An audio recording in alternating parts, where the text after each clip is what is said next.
Grab your cup. I want to talk about your spiritual heart and creating peace in your spiritual heart. So to do that, I want to just walk through briefly an analogy or an example that can help you visualize what I'm talking about, because the spiritual heart is not so tangible, right?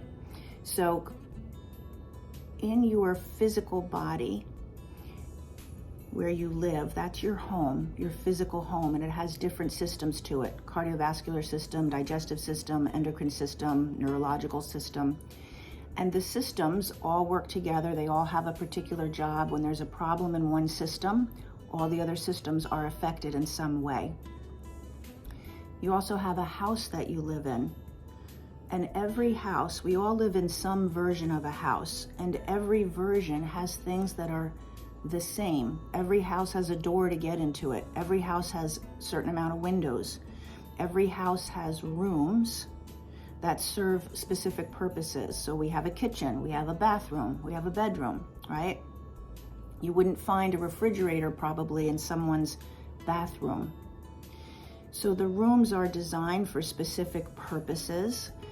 Your house and my house look different. We decorate them differently. There might be different sizes and all of that, but they have some very similar or the same qualities to everybody's house. And when you go to buy a house, most people look at the foundation, because the foundation is critical for how well that house is maintained and how well it's going to go through its lifetime.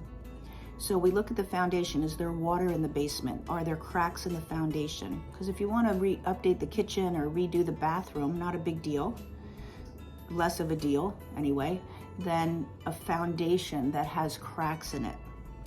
So keeping that in mind, that's how I see the spiritual heart. It's like a house. It's your spiritual home, and there are rooms to it, just like the rooms in your home, and the rooms serve different purposes. When we look at the spiritual home, there's a foundation that also needs to be rock solid, just like your house. When there's cracks in it, when there's, leakage in those rooms in your spiritual house's foundation, it affects all the other rooms in your house as you go up the other levels. So in the foundation of our spiritual home is 3 areas or 3 rooms. The first one is negative beliefs. The beliefs that you hold about yourself: not good enough. I could never have a job like that. The kind of person I would love to have a relationship with would never like me. I'm not worthy of that. I don't deserve that. So those are one room. That is one room in your spiritual home that's in the foundation. What beliefs you hold about yourself will affect the other rooms above. Also in that foundation is unforgiveness. So if you're holding unforgiveness, and if you're holding it in your spirit, you might consciously, mentally say, yeah, I've forgiven. I got over that. I forgave them years ago. But you still have unforgiveness in your spirit. That's in the foundation of your spiritual home. And that is going to impact everything else. And the third area in the foundation is harmful actions. So those are the actions and the choices that you take all the time. You keep putting yourself in situations that are toxic. You keep saying yes when you want to say no. You are a people pleaser. When you keep choosing harmful actions, that's in the foundation of your spiritual heart. Your spirit cannot be happy, is not well maintained when you keep choosing things. Maybe it's food, maybe it's your lifestyle. Whatever you do, that's harmful for you. That's your foundation.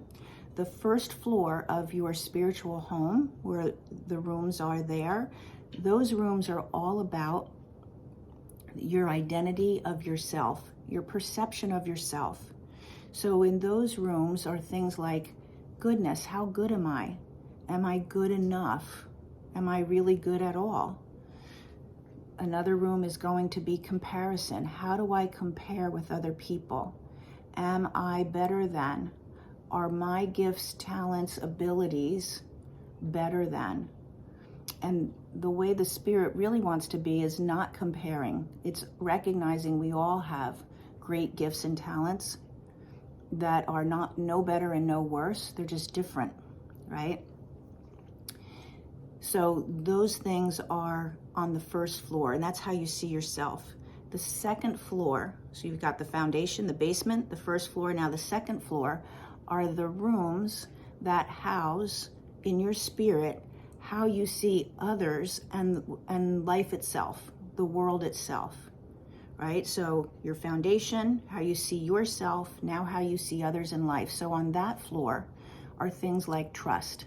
Do I trust that life is going to work out for me? Do I trust that other people are on my side? Love is on that floor. Do I freely give and receive love, or am I guarded? That all goes back down to the basement and how you see yourself on the first floor. Also on that floor is peace. And peace is, you can, just like in your house, you can go and renovate and do work, and you can fix the basement. But that's where we want to look, where there's structural issues, right? We can fix the foundation. Peace is the one area that will come as a result of doing the renovations in the other rooms. When you work on finding out, where did I stop trusting? Where have I blocked love? Where do I guard myself from giving love? Where did I decide I wasn't good enough? When you do the work in those rooms, peace will come as the end result. Peace is the one room that you can't just go in and fix if you haven't fixed the others. You can't have peace if you're not loving, if you're not trusting, if you keep making choices that aren't good for you, and if you hold negative beliefs or unforgiveness. There will be no peace. So that room automatically gets upgraded when the other rooms are getting their renovations, when we're clearing out the clutter. Ever go into somebody's house and one room seems really beautiful to sit in? Oh, I love it in here. It's airy and pretty, and I love the colors, and other rooms are like, ugh, not good energy, right? We got to clear out that clutter. So peace shows up as the result of clearing out and renovating the other rooms. And then the top floor, the attic, is how you respond to other people. So the floor below is how you see life and other people. The top floor is how you respond. So are you patient? Are you accepting? Do you, hold the space for other people? And how you respond about yourself. Do you have self-control? Do you manage your emotions, or do you fly off? That's at the top. And you can try to work on that, but if you've got issues in the floors below, all the way down to the basement, what the work that you do in those upper floors is only going to hold for so long, or it's going to be a lot harder. You know what I mean? You have to address what's below in your spiritual heart. So that's how I see our spiritual home. In the whole life training that I got as a whole life coach, that was an analogy that I got in my training, and it really worked for me. I'm like a visual person, so I like to be able to see that. So I hope it works for you. And if you're looking for peace, it can only come when you've addressed all those other categories that I've talked about, the other rooms. Then peace will show up in your life. And that is the work that I do with people. So that's the spiritual context. A lot of the work requires rewiring to get the basement and the foundation where it needs to be, so the rest of the house feels good to live in. If you're ready to do that, drop me a comment so that we can connect. Have a good day.